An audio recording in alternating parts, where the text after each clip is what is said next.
Ok, compartiré pantalla.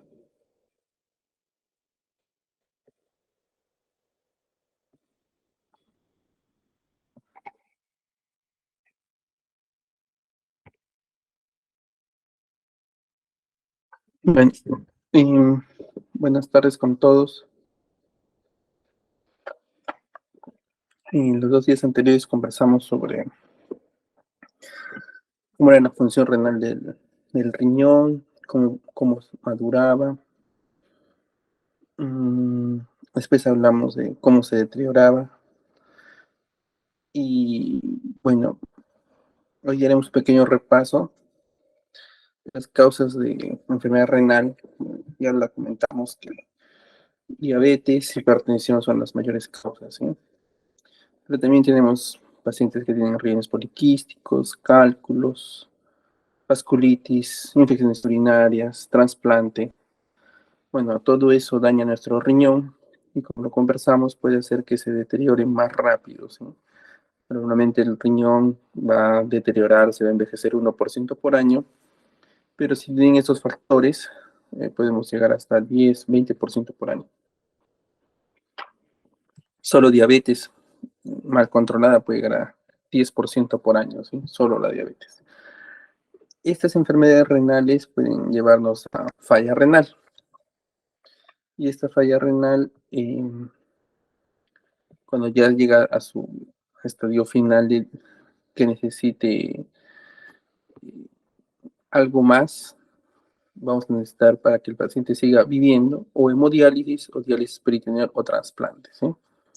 Son los caminos que tiene el paciente cuando ya la enfermedad renal llega a su estadio final. Bueno, repasamos de que la enfermedad renal tiene varios grados, ¿sí? Grado 1, 2, 3, 4, 5. El último es menos, con una tasa de filtración menos del 15 mililitros por minuto, pero que, bueno, también es importante describir si hay o no hay albuminiurias, ¿no? Más o menos los pacientes que están en terapia de reemplazo renal, o sea, ya sea trasplantados, hemodiálisis o diálisis peritoneal, en promedio, se hizo un estudio en Estados Unidos, tienen 2 hospitalizaciones por año, 14 días de hospitalización por paciente, sobre todo por infecciones que presentan no solamente de la fístula o de la diálisis peritoneal, sino también infecciones como neumonías, que los llevan a los pacientes a ser hospitalizados, ¿eh? Lo conversamos que casi 23-30% de ellos tienen una hemoglobina, tienen anemia, y la mayoría, eh, cuando se hace un estudio transversal, un tercio tiene fístulas, un tercio catéteres y un tercio infartos, ¿sí? Los costos en hemodiálisis han ido aumentando durante el transcurso. Vamos a verlo después. En Estados Unidos sobrepasan los $60,000 anuales por paciente.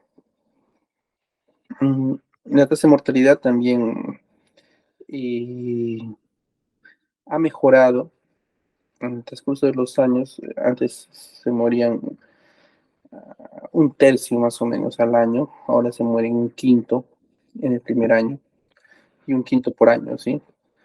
eh, Cuando hablamos cuántos pacientes, cómo está distribuida la tasa de pacientes, la mayoría está en hemodiálisis, ¿sí? 65-70%. Diálisis peritoneal una pequeña cantidad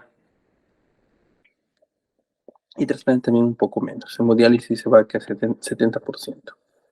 Pero los costos son, como se dice en Estados Unidos, los costos de un paciente en hemodiálisis pues son altísimos, ¿sí? $68,000 para paciente en hemodiálisis, $49,000 para paciente en diálisis peritoneal, un trasplante $24,000 al año por paciente. Acá en Perú, tener un paciente en diálisis es más o menos $1,300 o $1,500 por paciente por año. No, por paciente por mes, $1,500 por paciente por mes. Imagínense que siempre lo digo, aquí en Lambayeque tenemos 1,000 pacientes en diálisis, más o menos se gasta una cantidad más de $1,000,000 mensuales en pacientes en diálisis. Es una barbaridad de plata, ¿sí? Es demasiado dinero.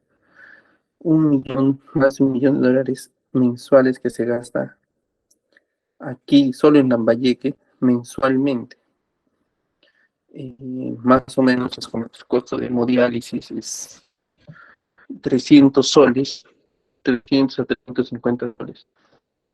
Y eso hace que en un total de un mes, más o menos, puede llegar a 3.600, 4.000 soles mensuales, lo que es $1.000.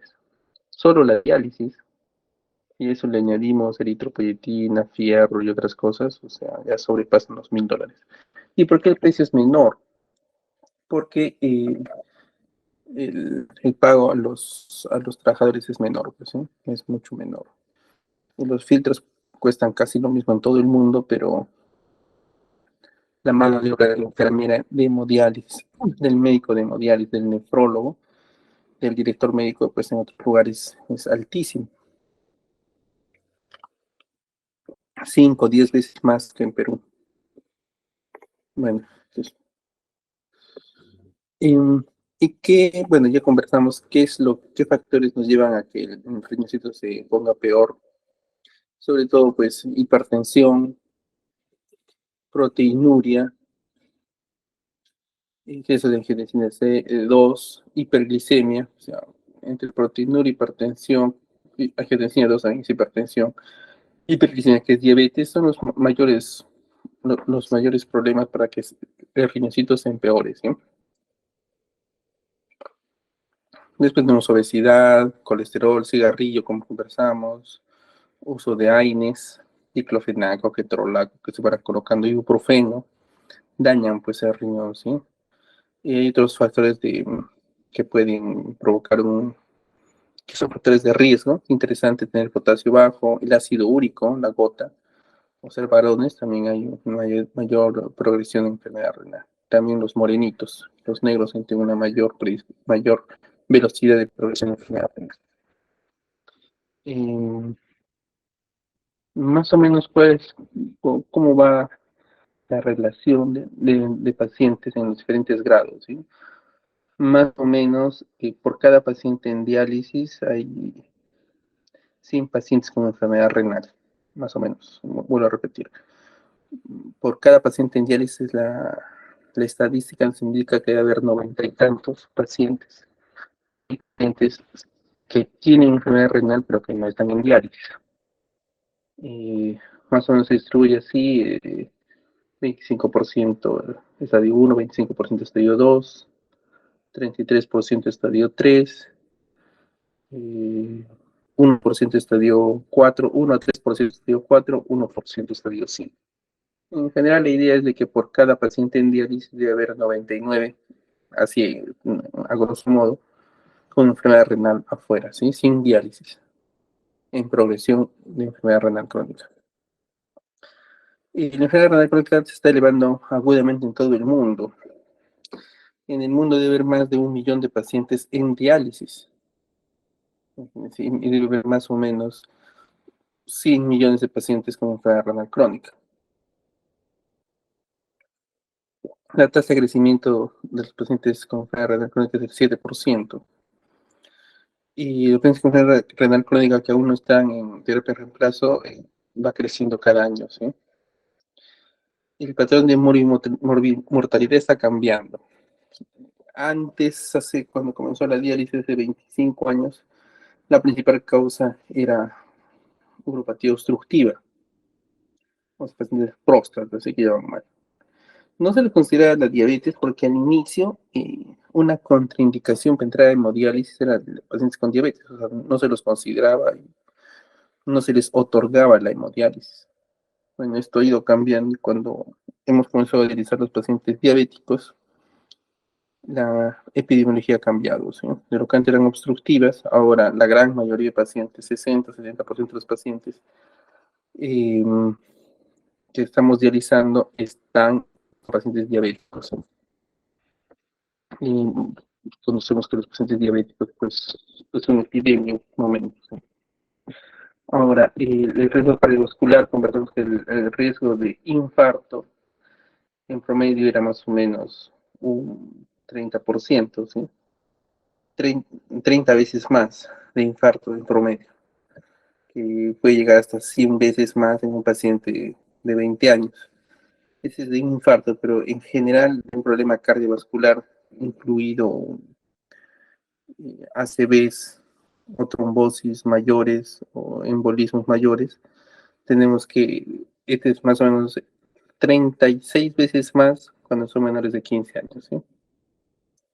Cuando la tasa de filtración glomerular está menos de 15, se llega más o menos a un 36 veces más la posibilidad de que uno tenga un problema cardiovascular. Entonces, la enfermedad renal eh, nos lleva a la falla renal, la hemodiálisis, pero eh, lo que más conlleva es una enfermedad cardiovascular. También ya se ha calculado que de cada paciente que llega a diálisis, por lo menos 70, 80 fallecieron en el camino con un infarto o un ACV. O sea, los pacientes que llegan a diálisis, hemodiálisis o diálisis peritoneal son pacientes sobrevivientes, porque alguna estadística era 30, otros 70, 80 pacientes fallecieron en el camino para que solamente llegue un paciente a diálisis, ¿sí? Entonces, el problema de la enfermedad renal es tener problemas de enfermedad cardiovascular. El otro problema de los que sobreviven es que llegan a diálisis o trasplante. El problema de diabetes en el mundo es grande, ¿sí? Ya se ha conversado de que más o menos el 11% de los pacientes, de la población, 10-11% tienen diabetes. Hay mayor incidencia en el norte del Perú, como ustedes habrán leído también, pero en general en la población mundial está entre 10 y 11% de los pacientes, de los terrícolas, de los humanos, tienen diabetes, ¿sí? En diferentes estadios. Y, el crecimiento de la enfermedad renal pues va muy concomitantemente con el crecimiento de la diabetes. El, nosotros, más o menos, ¿qué cantidad de pacientes diabéticos llegan a diálisis? ¿Qué cantidad de pacientes con diabetes hacen falla renal? Más o menos el 30 al 40% de los pacientes con diabetes llegan a enfermedad renal. Y es la principal causa de ingreso a hemodiálisis o diálisis peritoneal, ¿sí? Mm, Hay que recordar, hay unos estudios interesantes que solamente en países desarrollados, en Estados Unidos, menos de la mitad de los pacientes con diabetes son diagnosticados. Y esto es un problema de salud pública. ¿Sí? Está relacionado a sobrepeso en un 60%, hipertensión en un 30%, está relacionado a albuminuria en un 5-7%, y en el momento del diagnóstico de diabetes encontramos que el 12% tiene una tasa de filtración menor al 60%. O sea, en el momento del diagnóstico, 12% ya tiene disminuida la tasa de filtración glomerular.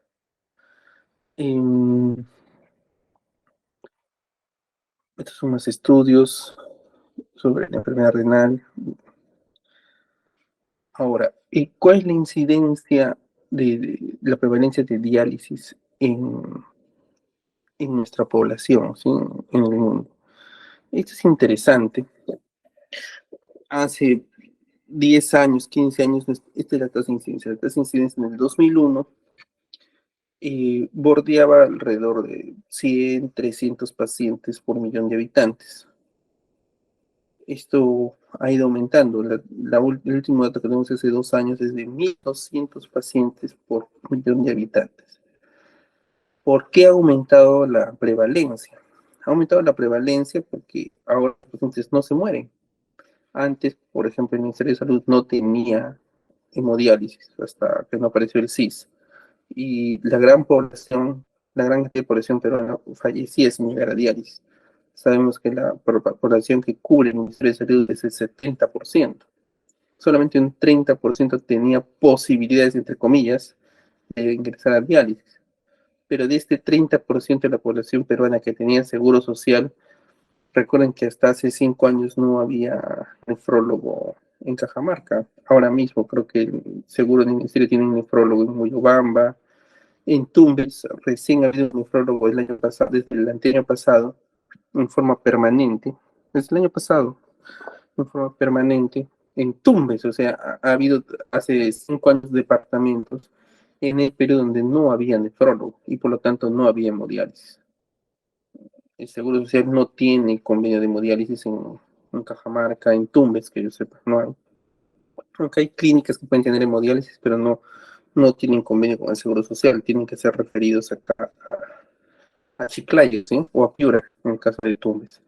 Entonces, hace 20 años, pues la mayoría de pacientes necesitaban hemodiálisis sin llegar a hemodiálisis.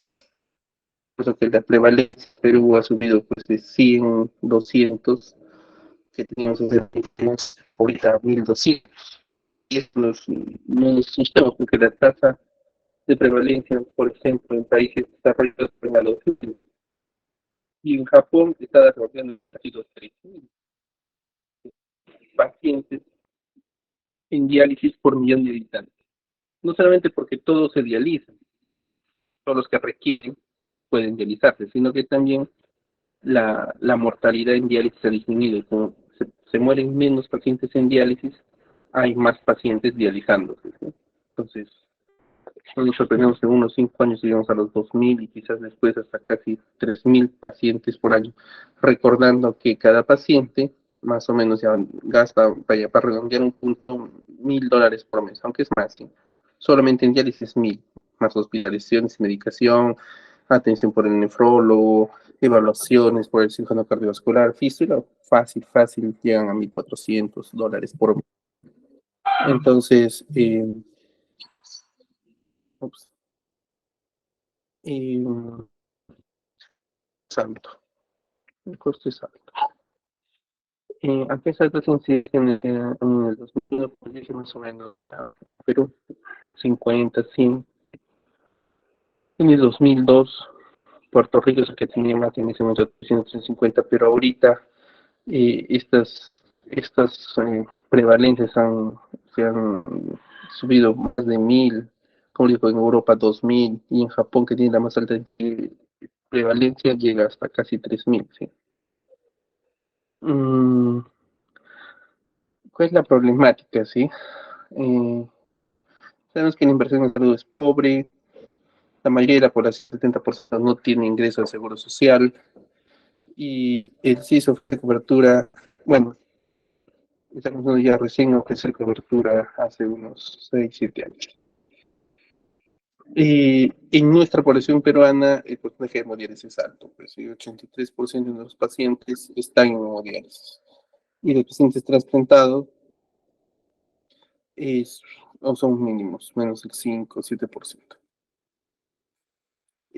Más o menos para tener una idea, quienes dializan Seguro Social, Ministerio de Salud, 70% como les dije, de la población es de Salud. Eh,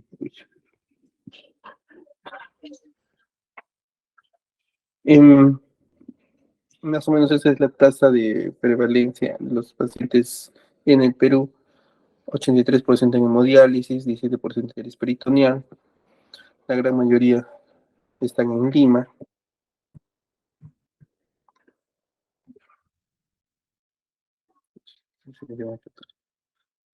Eh,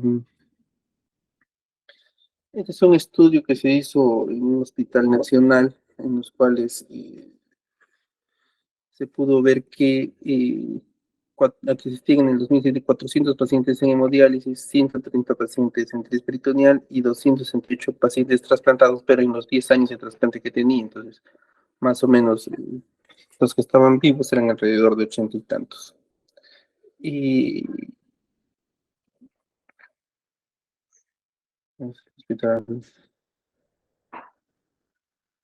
la crisis peritoneal, cómo se ha ido desenvolviendo en el Perú, ¿sí?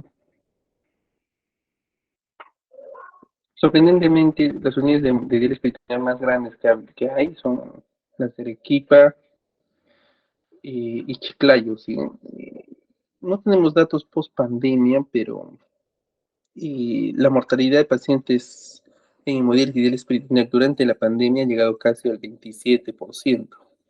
Entonces ha habido una gran mortalidad de otros pacientes con enfermedad renal crónica, sobre todo los que estaban en diálisis o hemodiálisis. ¿Sí? La tasa de fallecimiento en trasplante ha sido 10%, no digo al 10%, pero en hemodiálisis y diálisis peritoneal casi ha bordado el 30%. Eh, Nosotros en trasplante renal, Chiclayo ha tenido una gran incidencia.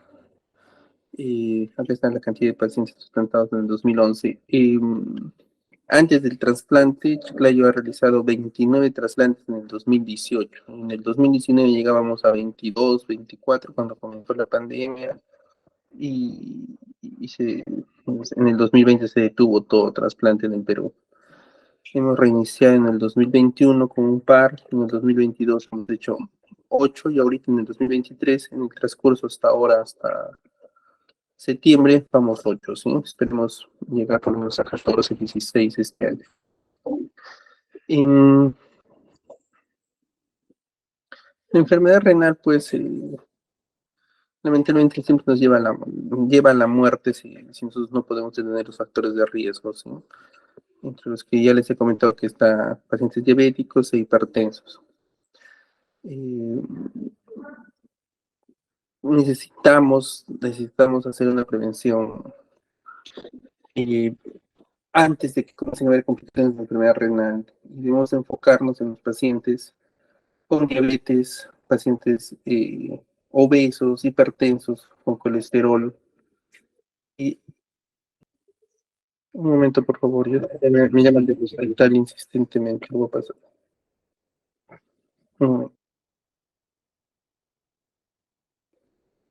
Bueno, entonces, ¿qué es lo que podemos, desde el punto de vista de salud renal, recomendar a nuestros pacientes? ¿Sí? La reducción de peso corporal es importante, está relacionado a proteinuria y glomerulosclerosis focal y segmentaria. La reducción de peso corporal también va a disminuir la posibilidad de hipertensión y va a disminuir la posibilidad de diabetes. Eh, Hay que adoptar hábitos dietéticos saludables. Esto ha sido siempre ha sido un punto importante, pero poco entendido, ¿sí?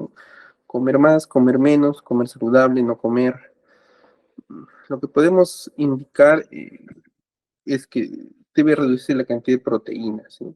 Sobre todo de origen animal. La cantidad de proteínas debe ser de 0,8 por kilo por día. Un paciente que tiene un problema renal debe comer menos proteínas y sobre todo proteínas animales. Está demostrado que los pacientes vegetarianos tienen más lenta la progresión de la enfermedad renal, o sea, teniendo enfermedad renal progresan más lentamente.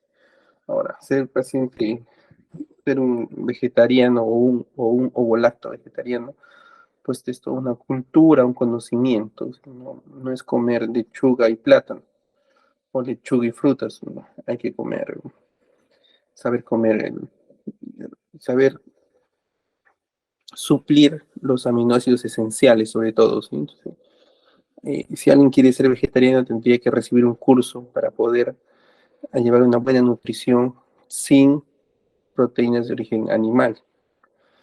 Hay que restringir la sal, lo conversamos hace 2 días, o sea, la sal es la toxina del siglo XXI. La sal es una toxina que está metida pues en embutidos, en conservas, en preservantes, en gaseosa, en la gelatina, etcétera, ¿sí? La sal es una toxina. Hay que evitar el cigarrillo porque la relación del cigarrillo con enfermedad renal, con progresión más rápida en enfermedad renal, también ya está descrito. El consumo de alcohol. Bueno, a mi médico internista hace años decía que se podía comer un poquito de alcohol, ¿sí? Tomar un poco de alcohol, pero ya hace un año se dice que no, mejor es nada de alcohol. Mm, la verdad que mucho alcohol, o sea, va a transformarse en glucosa y va a producir más inflamación, ¿sí? Además, el alcohol que uno toma generalmente no es puro, puede tener algunos otros alcoholes, no solamente el etílico, otros alcoholes que no son metabolizados por el organismo y pueden causar problemas. En general, lo que se recomienda ahora es no tomar alcohol. Hasta hace 2, 3 años, y desde hace 10 años se decía que sí hay que tomar unas cantidades mínimas de alcohol. Pero ahora de moda está que no, que ya nada de alcohol. Bueno, y hay que incrementar la actividad física para poder disminuir pues el peso, para poder distribuir bien la cantidad de grasa, disminuir la grasa abdominal, fortalecer nuestros músculos, aumentar la masa muscular. Todas esas cosas ayudan a que la progresión de enfermedad renal crónica sea menor. Y sobre todo la actividad física, lo que está demostrado es que en complicaciones de los pacientes renales, los que tienen mayor masa muscular sobrellevan mejor las complicaciones infecciosas, cirugías, ¿sí? Eso es obvio, porque el músculo pues, es una reserva de proteínas, ¿sí? que, que ayudan para una buena cicatrización, que ayudan para tener buenas defensas, porque cuando uno está con infección, con sepsis hospitalizado, pues sea que no necesita más calorías y además muchas veces está muchos días en ayuno. Entonces, una actividad física nos ayuda a tener una buena reserva muscular y además fortalece el corazón y mejora la presión arterial. Eh, Eso es todo. Hay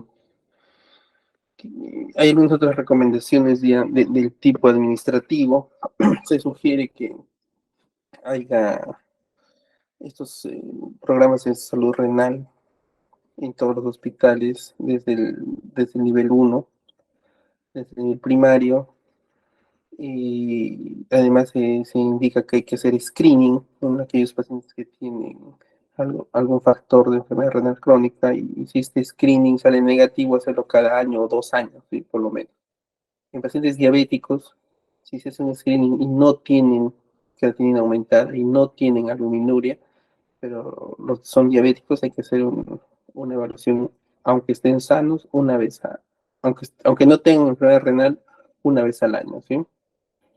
Y disminuir el tabaco, la hipertensión, bajar de peso. Y si un paciente tiene ya una tasa de filtración menor de 45 o menor de 30, algunos otros dirán menor de 45, en el seguro debe ser referido a un nefrólogo. Asimismo, si hay albuminuria, si la albuminuria es mayor de 300, debe ser referido inmediatamente al nefrólogo. Si la albuminuria está entre 30 y 300, bueno, se ven algunos factores de riesgo, ¿sí? Si el paciente es obeso, si se baje de peso, si es hipertenso, se trata de controlar la presión arterial, pero si a los 3 meses continúa, ahí se lo refiere al nefrólogo. Si la albuminuria es menor de 30, no se refiere al nefrólogo, a no ser que tenga una tasa de filtración menor de 45. Entonces,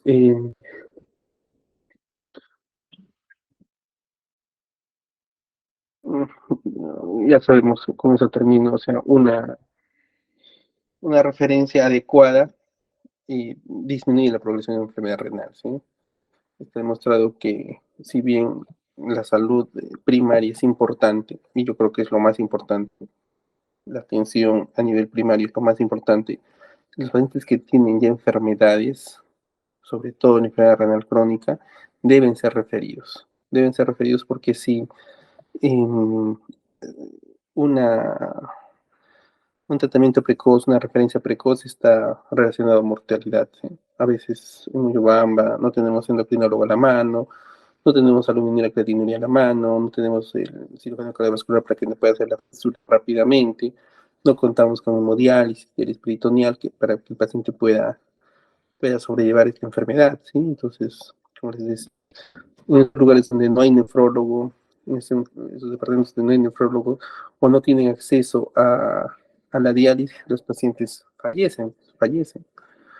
En, Imagínense lo que les decía, si el Perú tenía 100, más o menos, la prevalencia hace 20 años, de 100 pacientes por millón de habitantes, pero ahorita tenemos 1.200, y es que pasemos los 2.000 en 5 años, o sea, de 100 a 1.200, más de 1.000 pacientes fallecían, porque no podían llegar a un nefrólogo, no podían llegar a hacerse diálisis, ¿sí?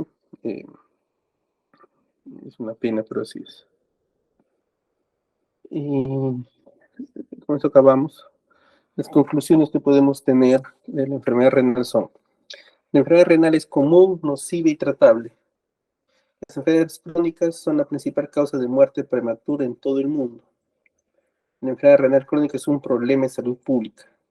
Los programas de detección de enfermedad renal crónica se deben enfocar en gente con factores de riesgo, tales como edad, diabetes, hipertensión, dislipidemias y pacientes que ya tengan una enfermedad cardiovascular. Niños y adolescentes obesos, diabéticos, hipertensos también tienen enorme riesgo de evolucionar en enfermedad renal crónica. La enfermedad renal crónica es un multiplicador del riesgo cardiovascular. Es un multiplicador de infartos, ACVs, trombosis. ¿Ya? Entonces, las conclusiones que llegaron en esta reunión mundial que se hizo. Hasta ahí. ¿Cómo vamos? ¿Alguna pregunta, algo? El siguiente tema que trataremos será hemodiálisis del peritoneal. El siguiente trasplante y pasaremos para el examen. ¿Ya? Hagan las preguntas por WhatsApp. Nos encontramos en unos a las 7:10.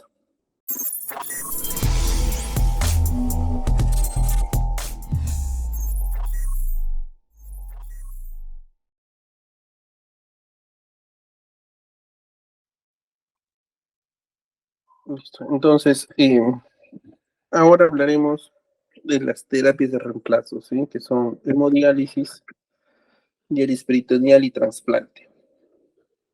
Y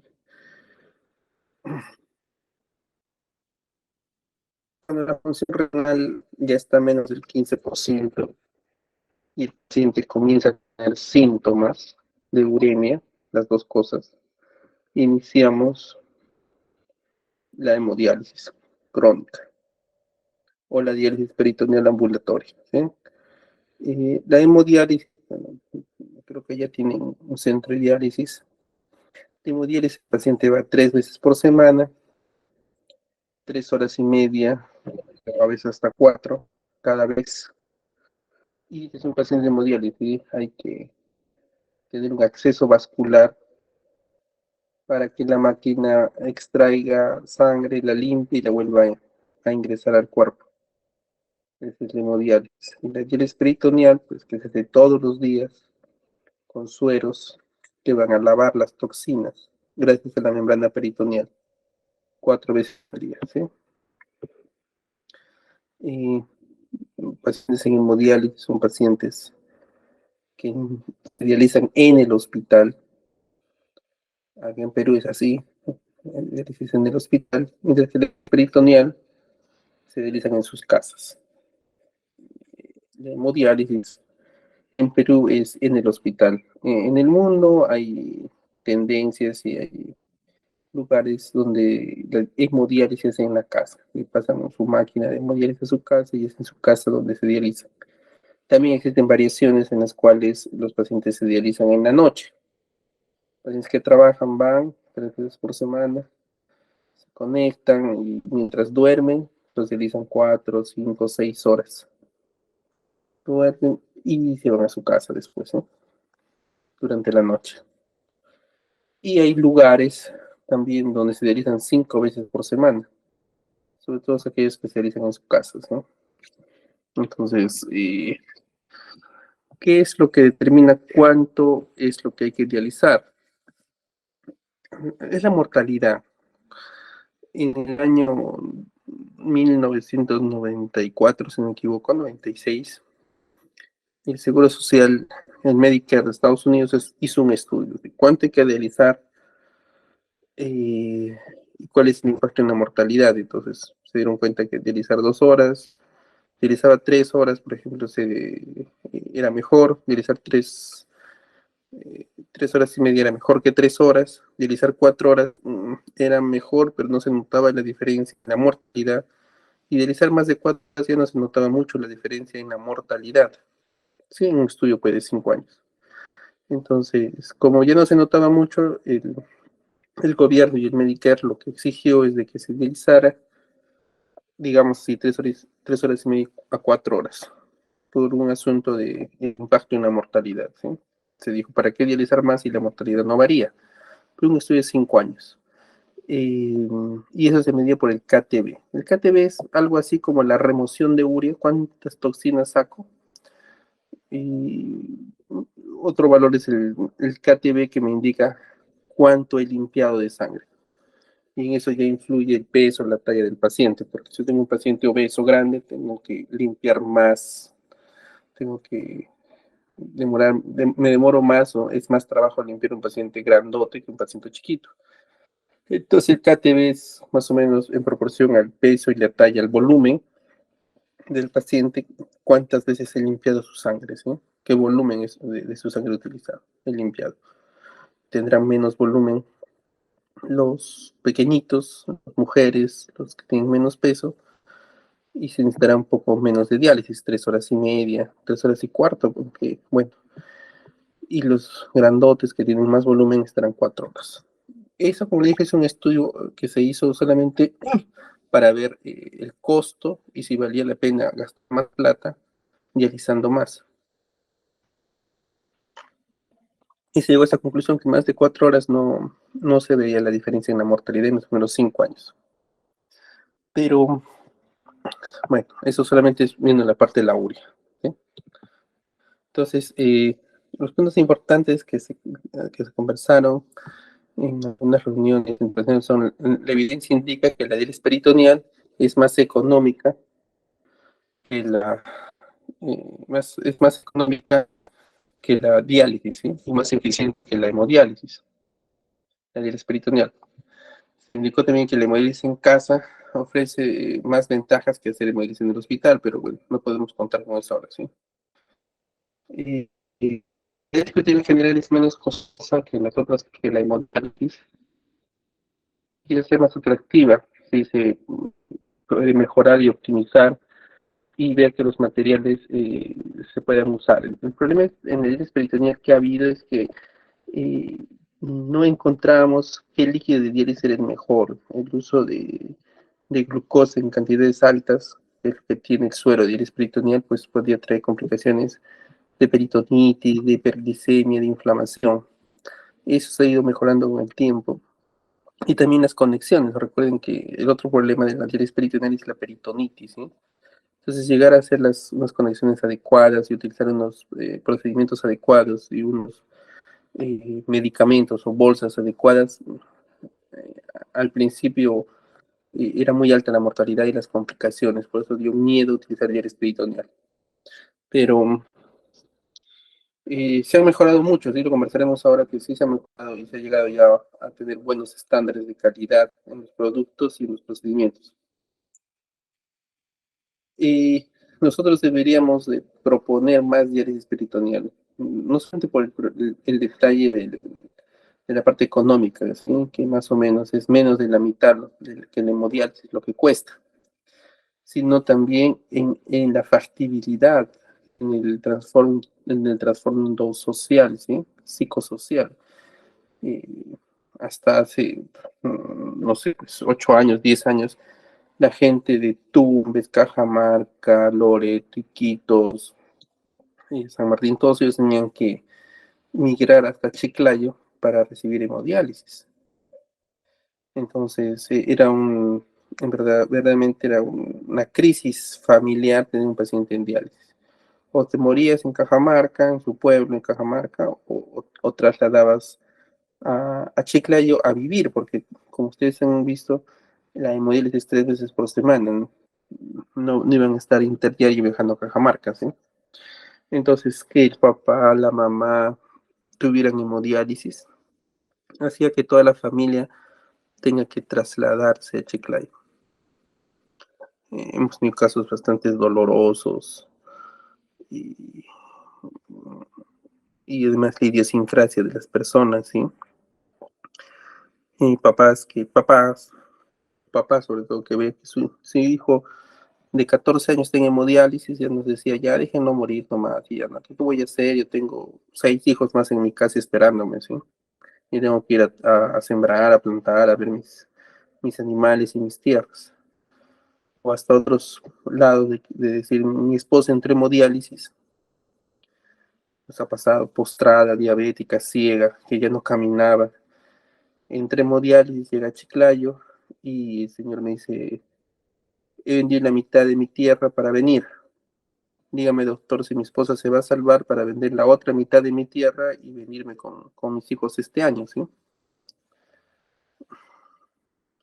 Hay un trasfondo bastante social, económico, que seguro te puede proveer la hemodiálisis, pero el traslado, la comida, eso no lo provee, ¿sí? Entonces, gracias a Dios ya tenemos nefrólogos en Cajamarca, ya hay centros de hemodiálisis en Moyobamba, se están abriendo centros de hemodiálisis en Jaén, y hay centros de hemodiálisis en Iquitos, ya hay nefrólogo en Tumbes, o sea que permite que los pacientitos no tengan que tener todas estas peripecias, sean menores, ¿sí?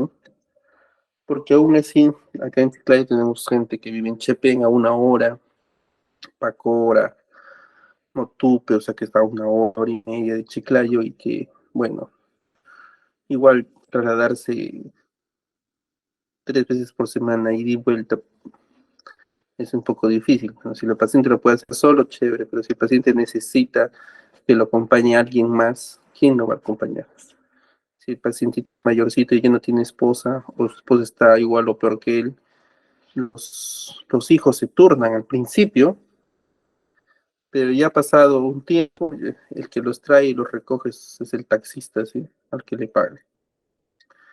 En verdad hay un trastorno social también que tienen nuestros pacientes.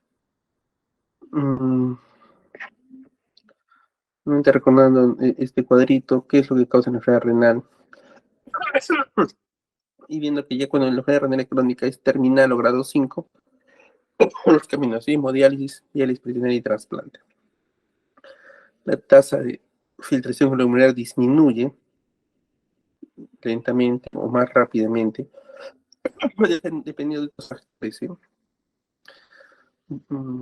Si disminuye como de la parte celeste, como sería la normalidad 1% por año, o cuando disminuye 5% por año, ver bien qué tan rápido se puede disminuir la filtración glomerular, ¿sí?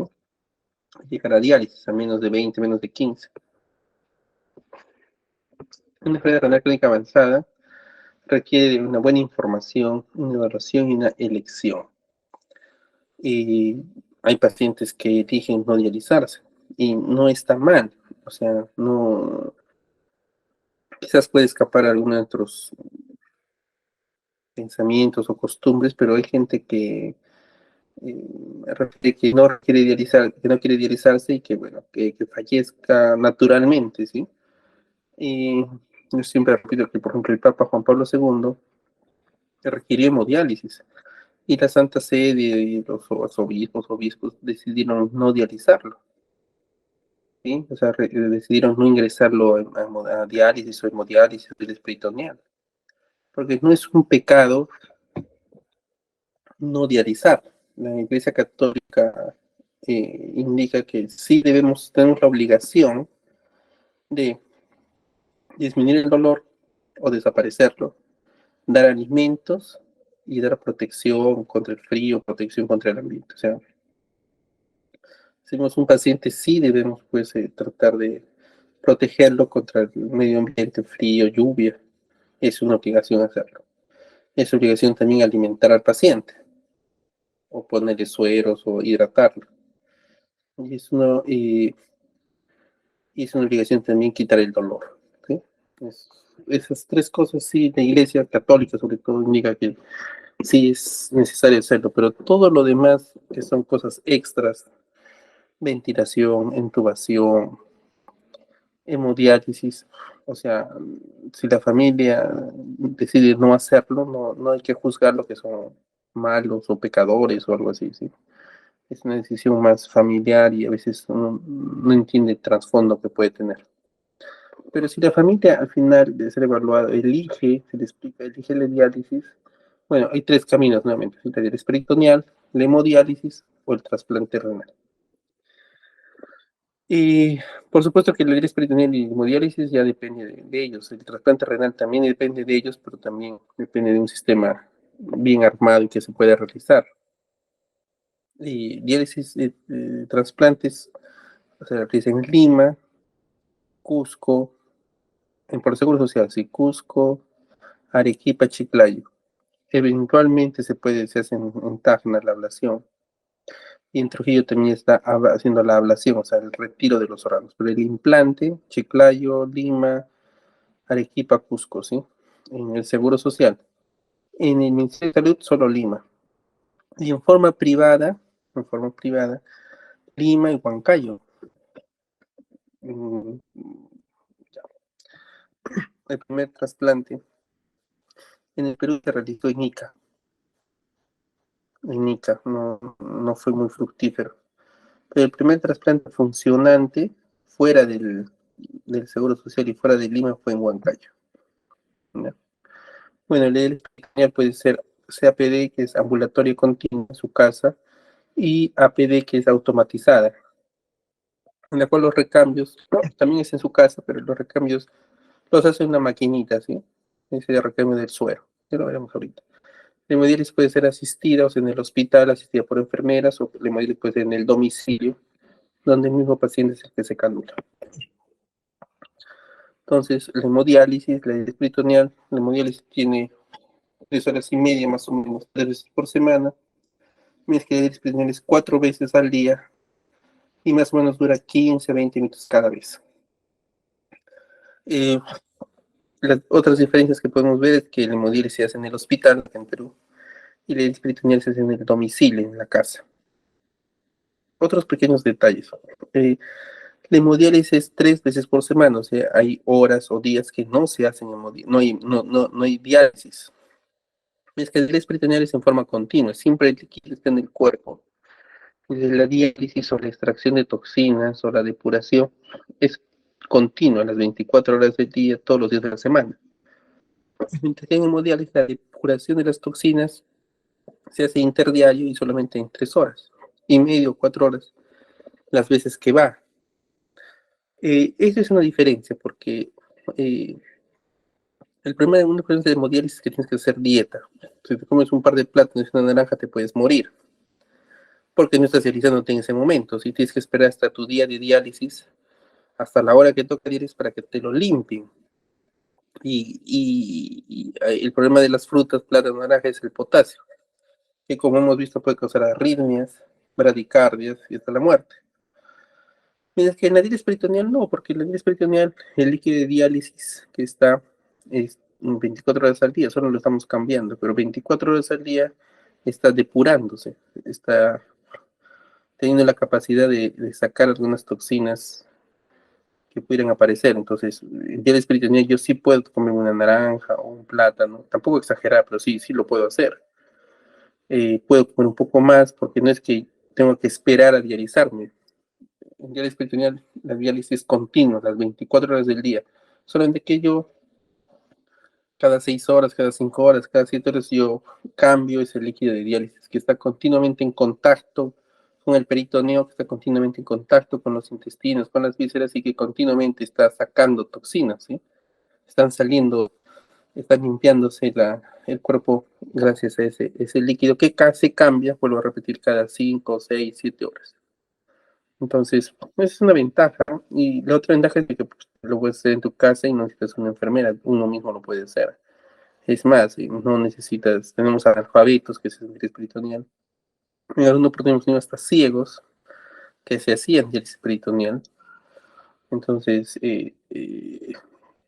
tiene ventajas. Ahora, la desventaja es, pues, como les comentaba, uno, que los sueros tenían mucha glucosa, ahora tienen menos. Y hay unos pueblos que no han llegado a Perú, pero que no tienen azúcar. El azúcar es que en pacientes diabéticos, pues, podría volver a aparecer la diabetes, ¿sí? Y la otra es que entre las conexiones, entre tapar, destapar, meter un suero, meter otro suero en el peritoneo, nos puede dar peritonitis si no se hace bien el procedimiento. Han mejorado mucho las conexiones, la facilidad de la conexión, lo sencillo, simple, rápido y seguro de las conexiones, pero aún así eh, ha disminuido mucho el riesgo de peritonitis, pero aún así ese riesgo de peritonitis. Mientras que en hemodiálisis, el riesgo es, como estamos en conexión, en contacto con sangre, el primer riesgo es no tener un acceso vascular. que por dónde lo dializamos, necesitamos un catéter o una fístula. ¿Y cuál es el riesgo? El sangrado. Estamos hablando con sangre, con agujas, con catéteres. Entonces, la posibilidad de sangrado es alta. Y lo otro es que si estamos con contacto con sangre con varios pacientes, la posibilidad de hepatitis también ha disminuido mucho porque ya se usan guantes, se ha disminuido mucho porque ya no se transfunde mucha sangre, se ha disminuido mucho porque el personal está más calificado y los procedimientos se hacen más estándares. Se ha disminuido mucho también porque ya todo se elimina, ¿sí? Todo se elimina. Entonces, la posibilidad de hepatitis, si bien sí la hay, es mínima, ¿sí? Lo que más realmente tenemos que medir es por dónde hemodializar. Por el catéter, por la fístula, y el catéter se obstruye, se infecta. Entonces, también ese es un problema, ¿sí? Y los pacientes de interés peritoneal, pues, son pocos en periodo en porcentaje. Hay otros lugares que están peor que nosotros, Chile, Japón, pero hay otros que están mucho, que tienen mayor porcentaje de pacientes en diálisis peritoneal. Nueva Zelanda, Australia, Alemania también, México, 30-40%, ¿sí? Nosotros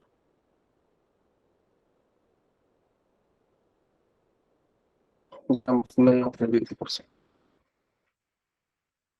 Siempre el problema de los pacientes en diálisis, pues diabetes, hipertensión,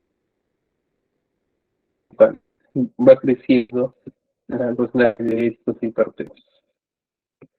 En el hospital de Arequipa, donde yo hice mi especialidad, hice un trabajo cuando salía de mi especialidad, en que se observó que de todos los pacientes que se dializaban en hemodiálisis, de los 190 pacientes que se estudió, la mayoría estaban dializándose en el hospital y otro poco en centros privados. En diálisis peritoneal, todos se dializan por el seguro en sus casas, pero la mayoría es ambulatoria continua y ya había un pequeño porcentaje de estas máquinas que los llevan a su casa y les hacen la diálisis peritoneal un poquito mayor, ¿sí?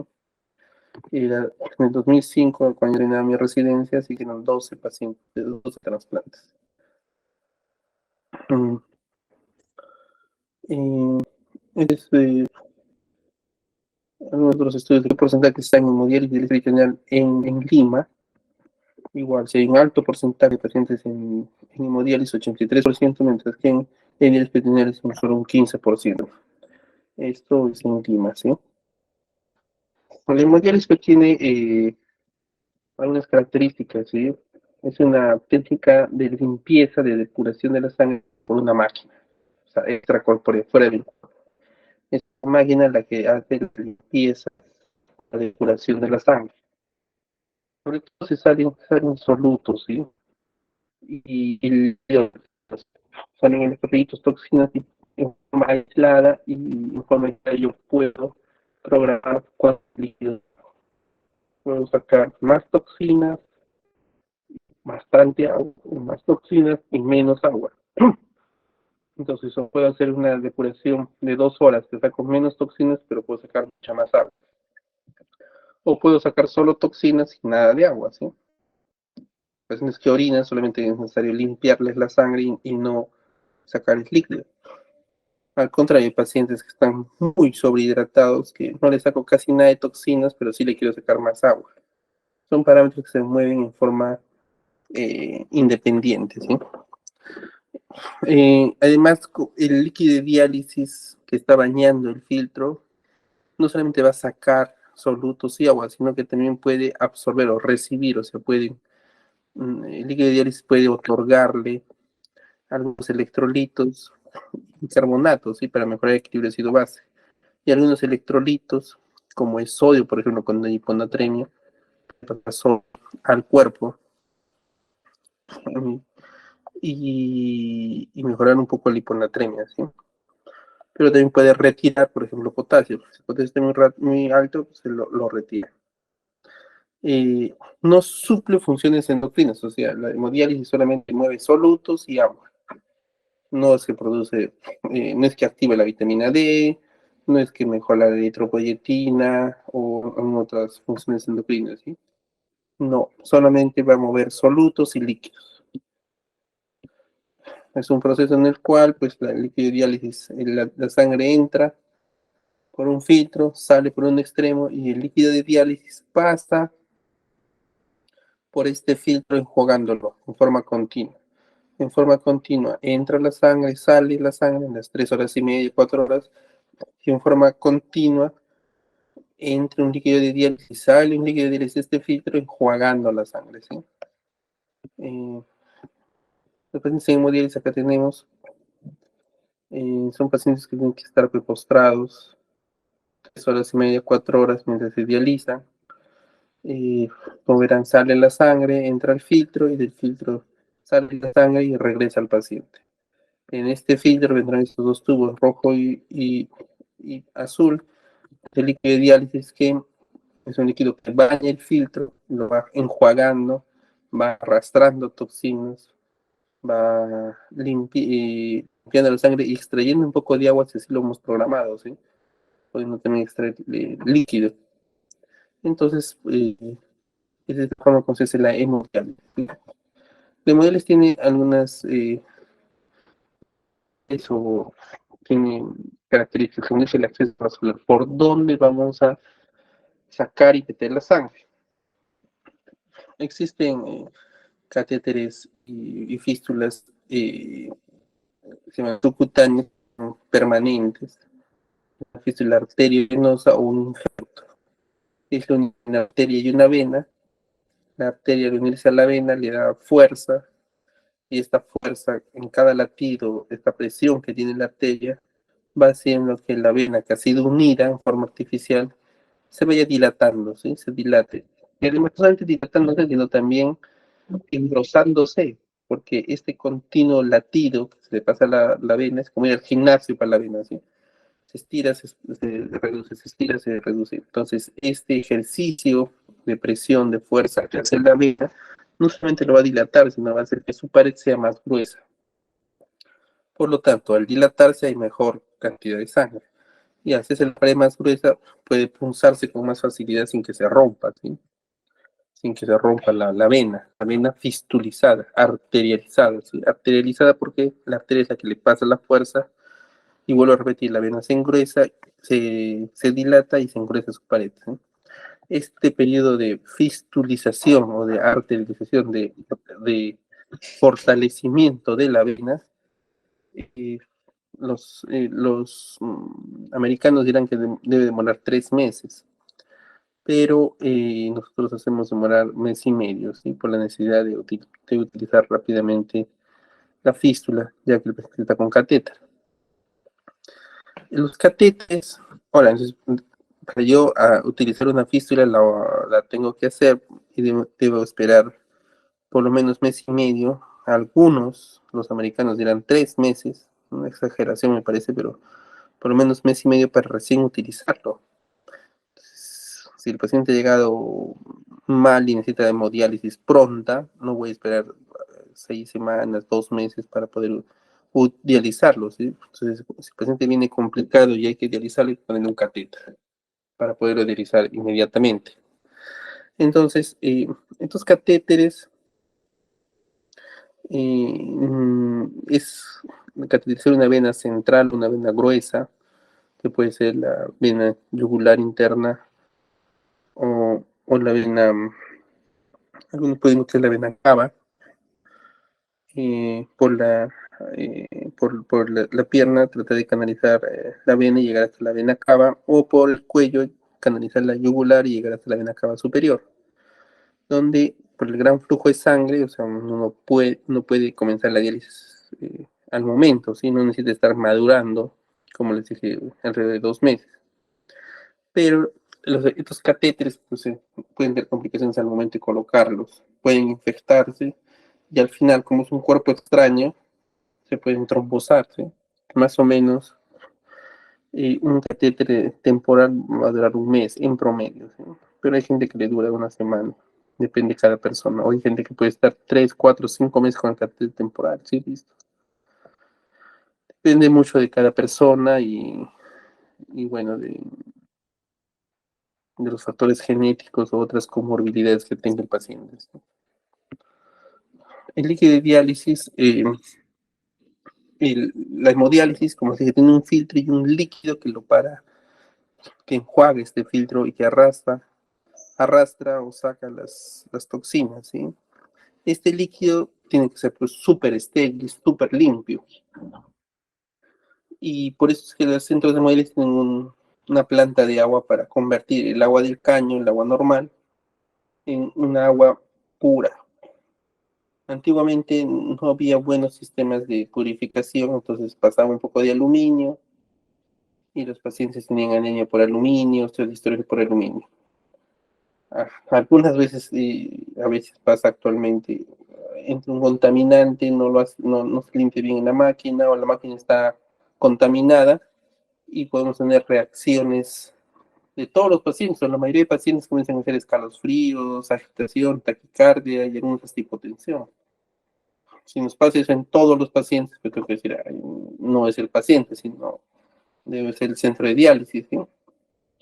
No veo eso hace años. Es decir, la verdad que hace 10 años que no se ve porque las máquinas de los unidades de purificación de agua, o sea, las plantas de agua pura, han mejorado y también los estándares, ¿sí? Antes queríamos agua pura, los requerimientos del seguro te dicen agua pura, pero ya sugieren poder hacer con agua ultra pura, o sea, entre más limpia el agua, mucho mejor.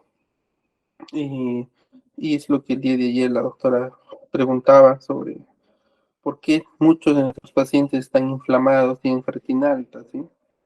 Ya suena un poco raro que todos los pacientes tengan casi lo mismo, entonces es posible que el centro de diálisis, la planta de agua, las tuberías estén contaminadas o no estemos haciendo una buena proceso de diálisis, ¿sí? Entonces, recordemos que a veces en el gobierno, en el Estado, no, no se cambian a tiempo los filtros, no se cambian a tiempo las tuberías, cosas así, ¿sí?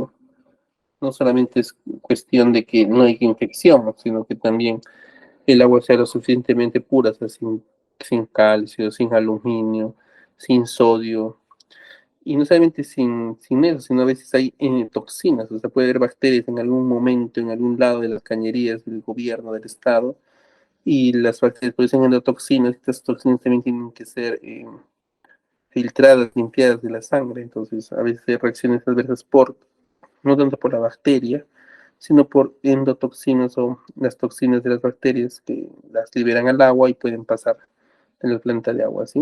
A veces son tan poquito que el paciente puede hacer un escalofrío, una molestia o no sentir nada, pero el paciente está inflamado, ¿sí? Y hemos hablado que la inflamación es envejecimiento, la inflamación es trombosis, la inflamación es un factor de moro y mortalidad. Una hemodiálisis adecuada tiene que limpiar moléculas no solamente pequeñas que se filtran rápido, sino medianas. Ahí es el gran problema. O sea, tener un filtro es fácil, no fácil, bueno, se puede filtrar en las moléculas pequeñas, pero las toxinas y moléculas grandes que no pueden pasar por esos poros, mm, por eso también la calidad de los filtros ha mejorado, tratando de ser más simétricos, con los filtros más mm, uniformes para poder pasar algunas moléculas medianas, ¿sí? Esas moléculas medianas que demoran en pasar necesitan más tiempo de diálisis. O sea, las moléculas pequeñas, la urea, el potasio, eso sale desde el momento que se dializa. ¿Sí? A la hora el potasio debe estar corregido, dura 2 horas. Y la urea más o menos a la tercera, cuarta diálisis se corrige. Pero las moléculas más grandes causan más inflamación, esas moléculas necesitan más tiempo de diálisis.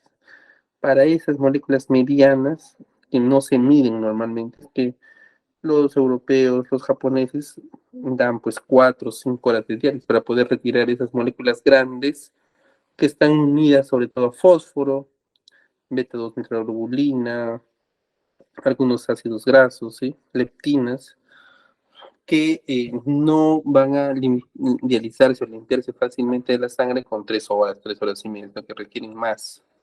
O sea, pasan muy lentamente y para que yo esté contento que he tratado de limpiar lo adecuado, tendría que dializar después 4 o 5 horas.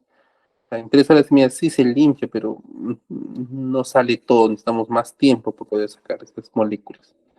Bueno, en el hemodiálisis también hay una corrección de la acidosis, que es el bicarbonato, ¿sí?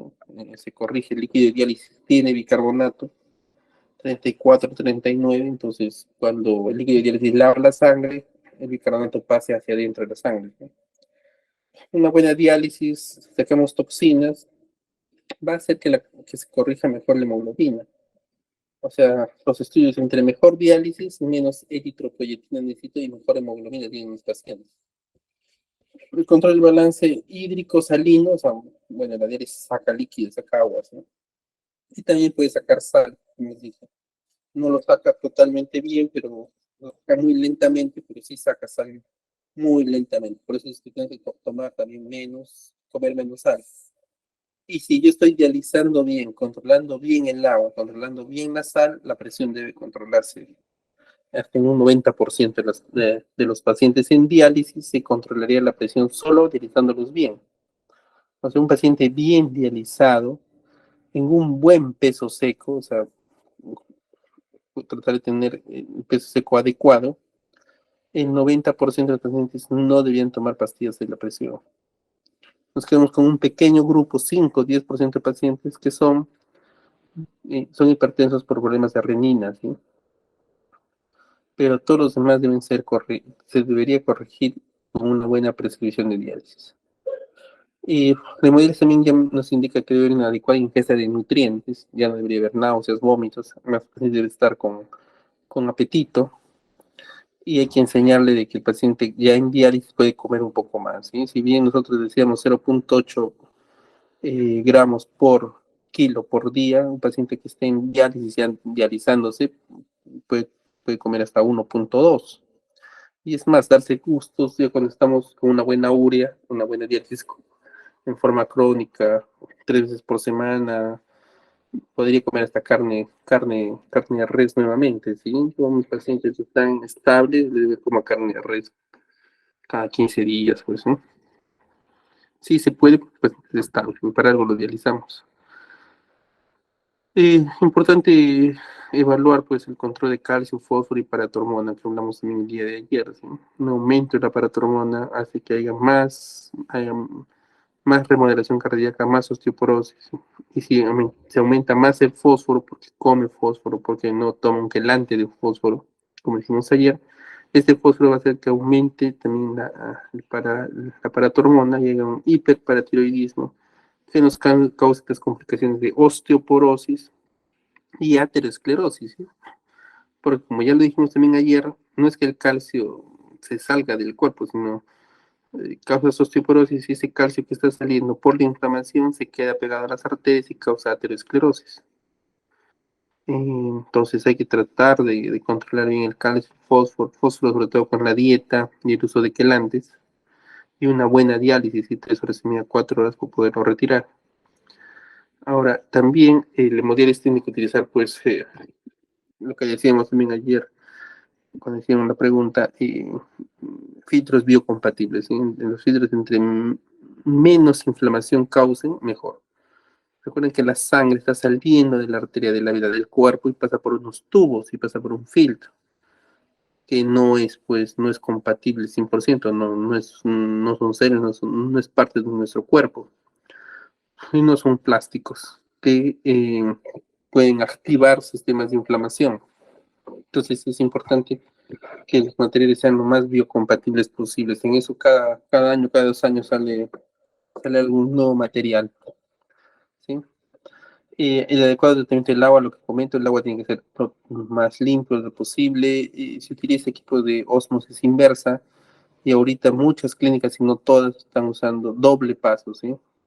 El FISAL, el sí se está pidiendo que las plantas de agua de sus clínicas de hemodiálisis tengan doble paso, o sea, pasa un equipo de osmosis y al lado tiene otro equipo de osmosis, entonces el agua pasa doblemente, doble paso se llama eso, doble paso de osmosis inversa. Y buena tolerancia clínica, o sea, el paciente no solamente tiene que estar bien dentro de la diálisis, sino también en su casa cuando está entre los periodos de diálisis, en periodos interdialíticos, ¿sí? Las complicaciones agudas del hemodiálisis, pues lo principal es hipotensión, le sacamos mucha agua, etcétera. Si le sacamos mucha agua, comienza a haber náuseas, vómitos, calambres, dolores de cabeza. Hay reacciones alérgicas o de hipersensibilidad, como les dije, algunos materiales. Como la sangre está saliendo y se mueve por un circuito, puede haber hemólisis y hipoxemia, ¿sí? Y si se infecta el catéter, habrá pues fiebre, puede haber dolores torácicos, hemorragias por el catéter, o por la fístula también, arritmias, síndrome de desequilibrio. Y en ese sistema de sangre puede entrarle aire y un embolismo aéreo, ¿sí? Y, eh, a veces hay demasiado bicarbonato, entonces pasamos de una acidosis a una alcalosis metabólica. Como les dije, el líquido diálisis tiene 34, 39 de bicarbonato. Y generalmente el paciente sale pues, con 34, 30 de bicarbonato, sin una alcalosis metabólica. Pero que la respiración lo corrige rápidamente, como conversamos ayer, y en unas horas el paciente vuelve a tener 24 de bicarbonato, ¿sí? Y esto es lo que hacíamos antiguamente, que no se hace, es que se lavaban los filtros, se lavaban el material que se utilizaba. ¿Sí? Esto en Estados Unidos todavía lo hacen. O sea, no es que se pase de un filtro de una persona a otra, ¿no? Ahora un filtro le ponían nombre al filtro y ese filtro lo utilizaban solamente en fulanito. Después de la diálisis lo lavaban el filtro y el siguiente diálisis lo usaban para fulanito, o sea, no es que los filtros se intercambiaban. Los filtros eran para un solo paciente y se pueden usar hasta 20 veces. Eh, Esto en Estados Unidos se sigue haciendo, o sea, no, pero en Europa ya no se hace. Y Perú, para variar, siempre ha escogido lo más caro, por si acaso, ¿sí?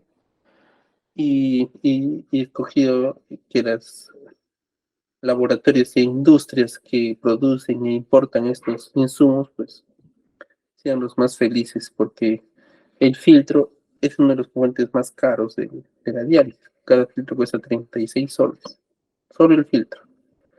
Entonces ustedes comprenderán que utilizarlo 20 veces o si no comprar 20 filtros. Los más felices son los que venden los filtros, ¿no? Como os digo, antiguamente hasta el 2015 creo. 2015, no, antes, 2012, se comenzó a votar filtros, ¿sí? Algo que, vuelvo a repetir, Estados Unidos no vota, lo rehúsa, ¿sí? Pero bueno, Perú es un país interesante. Ahí estaban, y sí se rehusaban los filtros. Se les hacía pasar líquido de diálisis y se les ponía una sustancia que los esterilizaba y que los limpiaba y que los hacía que se salga toda esa sangre, ¿sí? Bueno, y el paciente interespiritual es este paciente, ¿sí? El paciente interespiritual es un paciente que tiene un catéter que se le pone en el peritoneo. Esta inserción del catéter lo puede realizar el nefrólogo o lo hace el cirujano. En algunos lugares como en Europa, todos lo pone el cirujano. Y en algunos lugares como Sudamérica, América en sí, la mayoría los pone el nefrólogo. Por supuesto que hay casos difíciles o raros en los cuales pues, los pone el cirujano, ¿sí? Pero cuando lo pone el nefrólogo, el catéter pues es con anestesia local, técnica percutánea, no se rompe el músculo, solamente con agujas y dilatadores. El paciente está despierto todo el momento, es ambulatorio, viene, le ponemos anestesia local, le ponemos el catéter y se va a la casa. Dice, cuando lo pone cirugía, que seguro por alguna razón, porque de repente el paciente sufre de un cáncer, de repente el paciente operaron de apendicitis, o de repente el paciente, su segunda, tercera vez que se pone catéter, ya en este caso lo pone el cirujano en sala de operaciones y ahí sí tiene que dormir al paciente, ¿sí?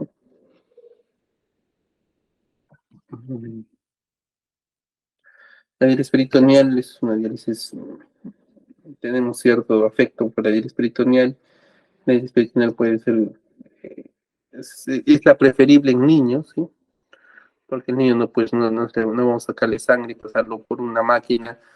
Tan poquita sangre que tiene que solamente que llene la máquina ya se puede chocar. Entonces, la mejor diálisis es la diálisis peritoneal. Para niños es la diálisis peritoneal. Además que les permite comer mejor, como les dije, ¿sí? Alimentarse mejor para poder desarrollarse mejor. Y las complicaciones de diálisis peritoneal pueden ser mecánicas, en el momento de la conexión, ¿sí? Se puede atorar los catéteres, se pueden llenar de fibrina, pueden ser infecciosas, por una peritonitis, ¿sí?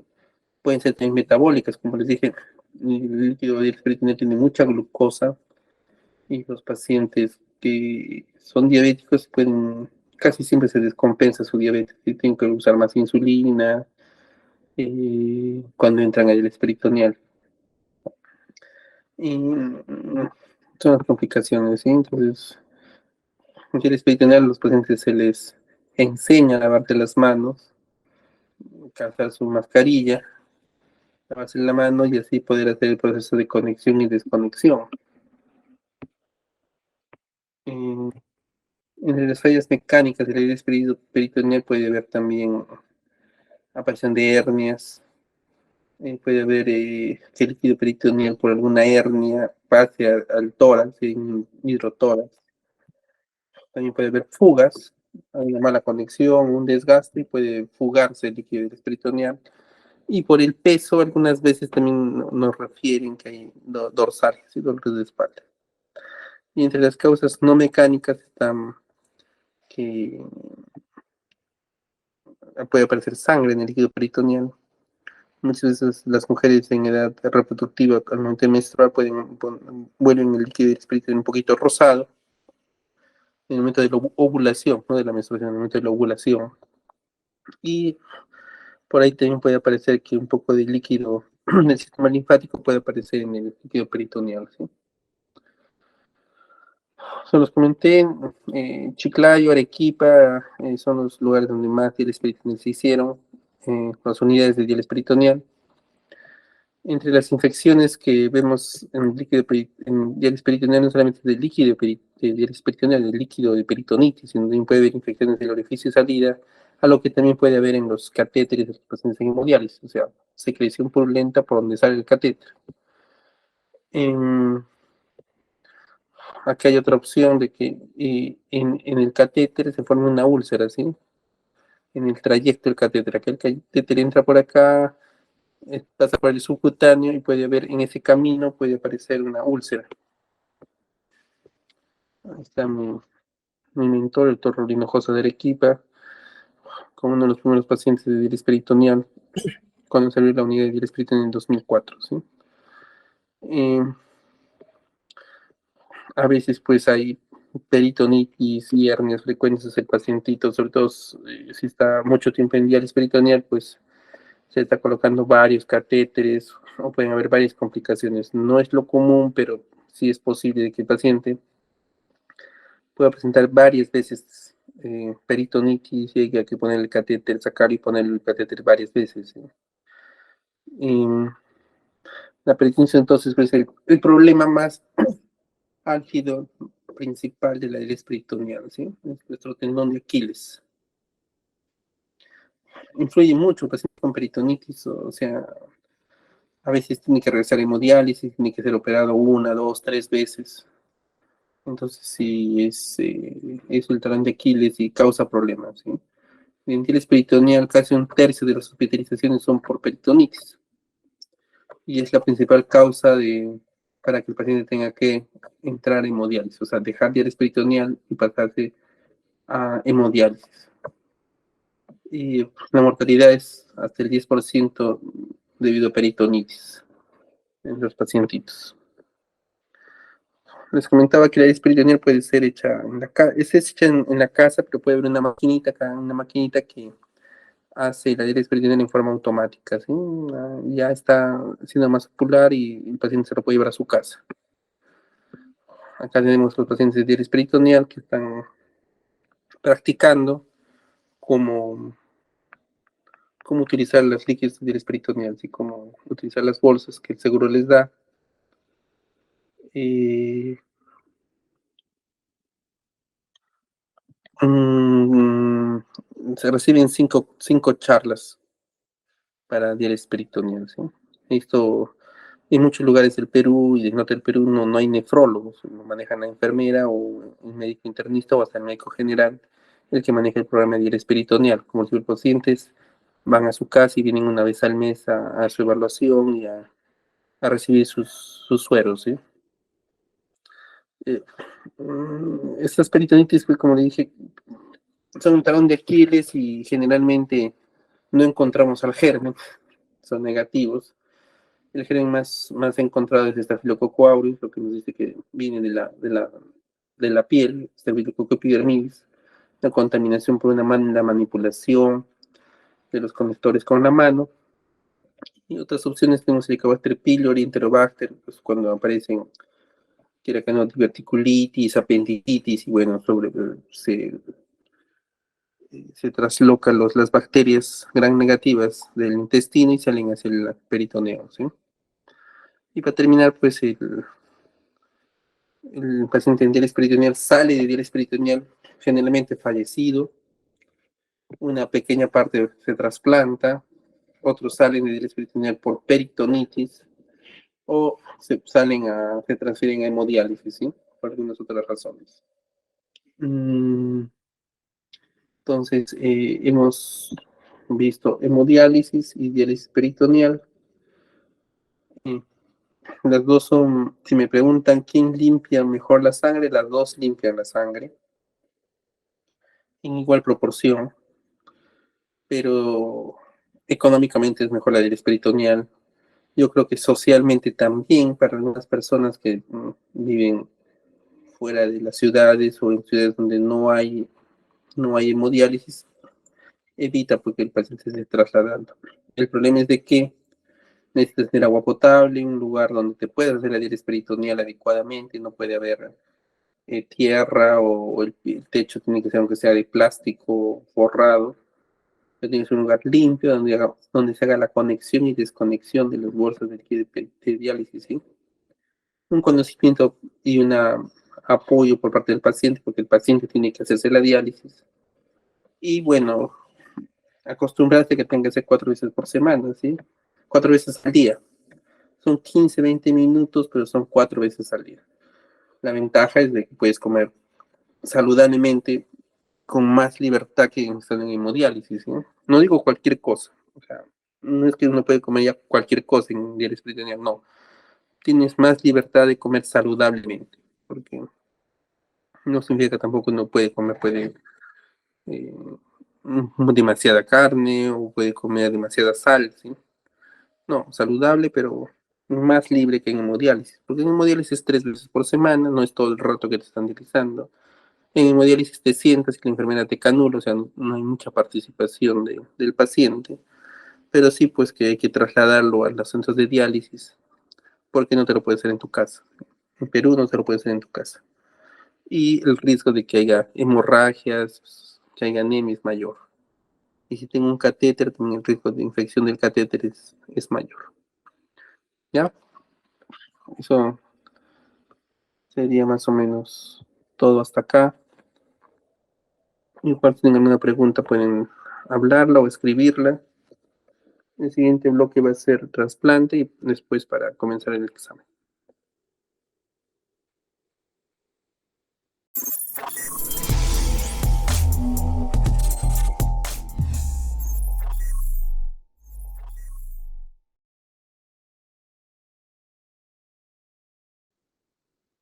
Estamos hablando de dos cosas diferentes en su pregunta. KTB y ultrafiltración. KTB lo que se refiere es a limpiar urea, o sea, sacar urea, depurar la urea. Y la ultrafiltración se refiere a sacar líquido. Algunas ideas también.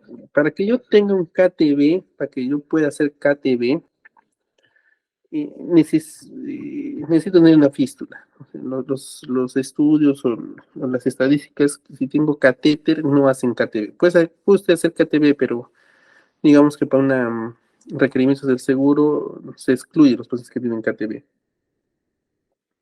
Se los excluye. Porque no se va a hacer una buena diálisis con catéter, ¿sí? No se hace una buena diálisis con catéter. El flujo, la recirculación, etcétera. Y la ultrafiltración es algo diferente, ¿sí? Bueno, y KTB, y es más, para que yo comience el seguro, las clínicas comiencen a pedir y a contabilizarse el KTV se espera que pase el primer mes. Porque el primer mes el paciente se hipotensa, se pone irregular, tengo catéter, no lo puedo dializar bien, las primeras diálisis son cortas, entonces eh, hay un tercer espacio que, bueno, no es momento de explicarnos. Entonces, el KTV recién se puede comenzar a tomar a partir del mes y con fístula. Ahora, si yo quisiera ver qué tanto estoy dializando, qué tanto me va con la diálisis, lo que puedo hacer es la remoción de urea. O sea, mido urea en el principio y el final, y yo debo estar sacando más del 70% de la urea. Si yo tengo 100 de urea al inicio de la diálisis, al final debo tener menos de 30. O sea, debe removerse más del 70% de la urea. Por supuesto que en la primera diálisis no lo voy a hacer, porque en la primera diálisis dializo 1 hora y media, 2 horas nada más, ¿sí? Pero yo cuando el paciente está estable, puedo estar viendo qué tan bien estoy dializando si yo estoy haciendo esa tasa de remoción de urea. Ya que preguntó, hay ciertos detalles del tercer espacio. Recordemos que la diálisis, en el caso de la urea, está sacando la urea de la sangre, no de los músculos, no del hígado. Bueno, en la grasa no hay mucho. Entonces, si yo estoy sacando la urea de la sangre, saco, y hago una muestra, tendré que en este caso, como dije, 100, 30, saco 30 de urea. Ah, estoy feliz. Espero 3 minutos, 5 minutos, como dice el protocolo. Espero 5 minutos, le vuelvo a sacar la muestra y sale la 35, 40, o quizás más, dependiendo de qué tan urémico es el paciente, porque la urea no solamente, vuelvo a repetir, no solamente está en la sangre, la urea está en el tejido intersticial, en el músculo, en el hígado, ¿ya? Entonces la urea está en varios compartimientos, en varios lugares, pero la hemodiálisis solamente remueve la urea de la sangre. Por lo tanto, si yo termino la diálisis, saco una muestra, espero 5 minutos y saco otra muestra, va a haber una diferencia. ¿Qué tanta es la diferencia? Pues si estoy hablando de un paciente que recién está dializándose su primera, segunda, tercera vez, pues la urea, la urea a los 5 minutos, 10 minutos es mucho más alta. Por eso que a veces los intensivistas dicen, lo has dializado a tu paciente y no le has sacado nada de urea. No, quizás no entienden de que si un paciente urémico que tenía 300 de urea, y tenía 300 de urea más de un mes, entra a diálisis, yo estoy tratando de sacar la urea de la sangre, pero apenas saco la urea de la sangre y lo bajo de 300, ya digamos a 150 en el momento que termino la diálisis, espero 5 o 10 minutos y la urea del músculo, del intersticio, del hígado, vuelve a salir a la sangre y puede subir a 220, ¿sí? Entonces el intensivista me dice, tu diálisis no saca nada, no que tienes tu TRU de 70, mira, de 300 se ha bajado a 220. Quizás no le hemos explicado de que es así porque tiene la urea acumulada en otros compartimentos. Eso se llama un tercer compartimento, cuando se hace KTVs. Son detalles, ¿sí? Ahora, si el paciente, por supuesto, ya está crónico, ya está más estable, es un paciente que se cuida, que hace una dieta, etcétera, etcétera. Entonces, ese tercer espacio sí va a haber una diferencia, pero no es mucha. ¿Ya, doctora?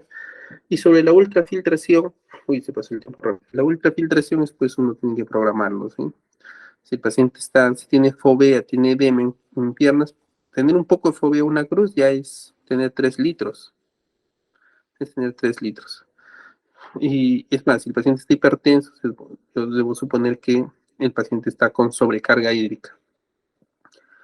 Eso lo da la experiencia.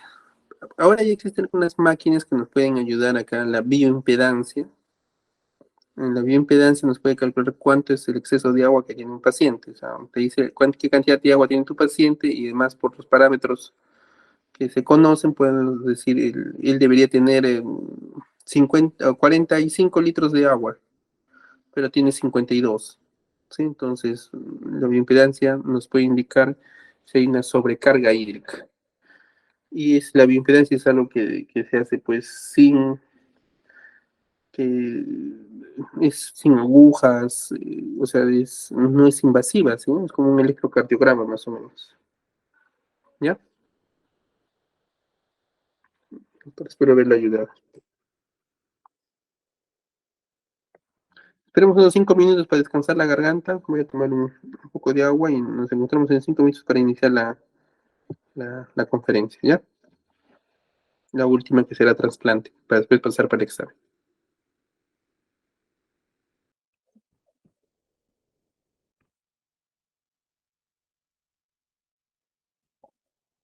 Bueno, eh, como lo conversamos antes, después de llegar a la enfermedad renal crónica terminal grado 5, el paciente tiene tres caminos: hemodiálisis, diálisis peritoneal o trasplante, ¿sí? Tenemos también que varios factores favorecen al trasplante económico. Es más barato que el hemodiálisis o que la diálisis peritoneal, pero sobre todo la calidad de vida. La calidad de vida cambia. Los pacientes trasplantados son como que vuelven a nacer, ¿no? Hasta las mujeres pueden quedar embarazadas, tienen hijos, aunque no es recomendable, pero a veces pasa. Los pacientes varones vuelven a su trabajo, terminan la universidad, se casan, tienen hijos y les cambia la vida. Por supuesto que tienen que tener medicamentos el resto de su vida, o por lo menos el tiempo que tengan el trasplante. El trasplante en sí dura en promedio de 8 a 10 años en un paciente cuando el donante es cadavérico y cuando el donante es un familiar vivo, 10 a 12 años. Sí, es verdad que las complicaciones pueden ser hasta un 20% en el proceso inicial de trasplante y que puede haber complicaciones graves, fatales en un 5%. Es verdad que es la mejor opción. El problema está que para hacer trasplante de órganos necesitamos órganos y no existe, pues no existe una fábrica de órganos. Se están haciendo estudios desde antes de la pandemia de tratar de hacer tejidos, cultivos de, de tejidos, de órganos, pero cultivo de tejido está fácil, ¿sí? Si yo tengo una célula epitelial y hago más piel, está fácil. Cultivo de córnea también. El detalle está cuando estamos hablando de órganos, cuando un órgano como el riñón tiene pues una parte arterial, venosa, una parte urinaria, que tiene nefronas, túbulos, células endocrinas, los células tienen que estar en posiciones adecuadas. Ahí está lo difícil, ¿sí? Ahí está mezclar todo y que todo esté en un lugar exacto, microscópicamente, es un poco difícil, es recontra difícil. Ver, han estado haciendo estudios para cultivar arterias, venas, y hasta el cultivo viendo no solamente pues que el líquido, el suero, el plasma sea el adecuado donde va a crecer, sino que el grado de turbulencia, el grado de la velocidad por el cual está pasando la sangre por esa arteria para que madure mejor, la fuerza, la velocidad, la turbulencia, se van modificando y van apareciendo, se modifican las características de esa arteria o esa vena que está en formación. Imagínate.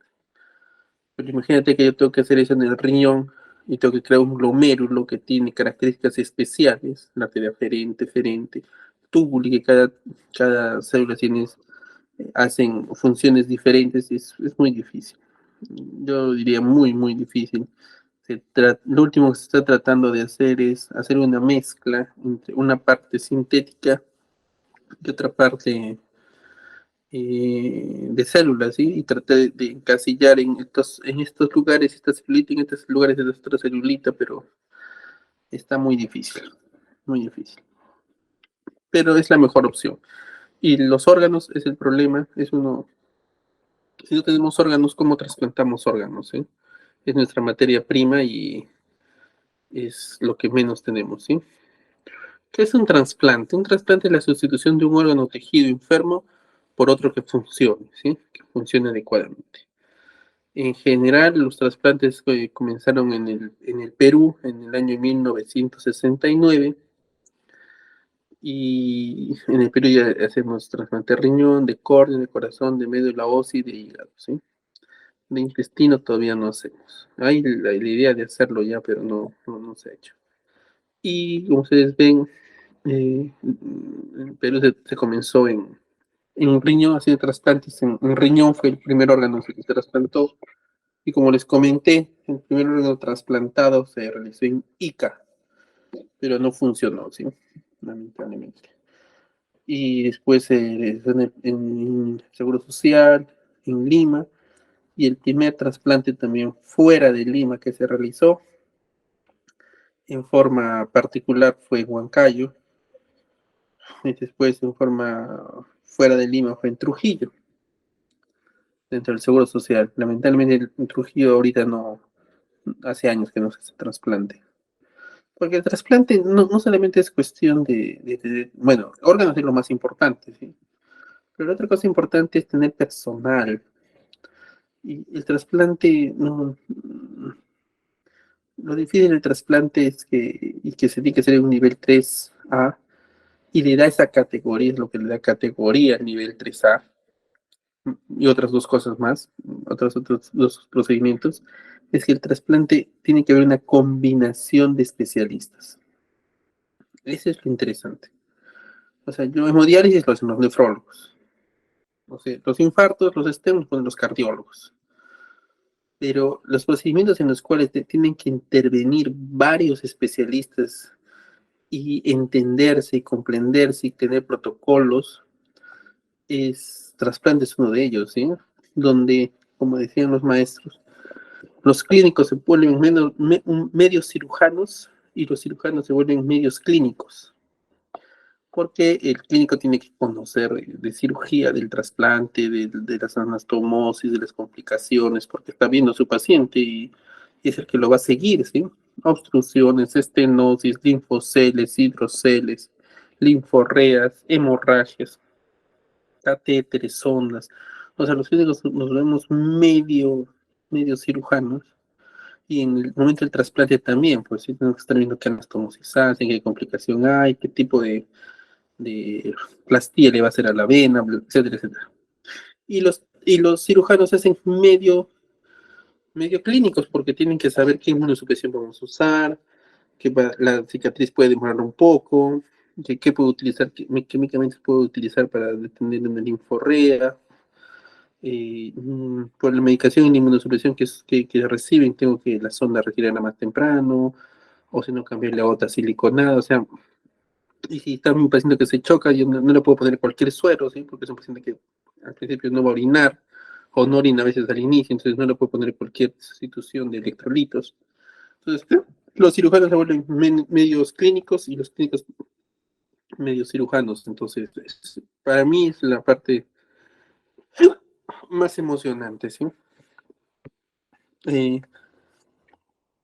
Como les decía, las premisas sobre trasplantes es la mejor opción terapéutica, ahorro para el paciente, para la familia, para la institución, para el país. El detalle está de que hay más pacientes que quieren trasplantarse y hay menos oferta, hay menos órganos para trasplantarse, ¿sí? La tasa de donación en Perú es bajísima. Y la donación tiene que ser una decisión autónoma, ya sea el donante vivo cuando está vivo y quiere donar, o una decisión autónoma de los responsables cuando el paciente fallece, ¿sí? Cuando el paciente fallece y está casado, el que tiene que firmarnos es la esposa.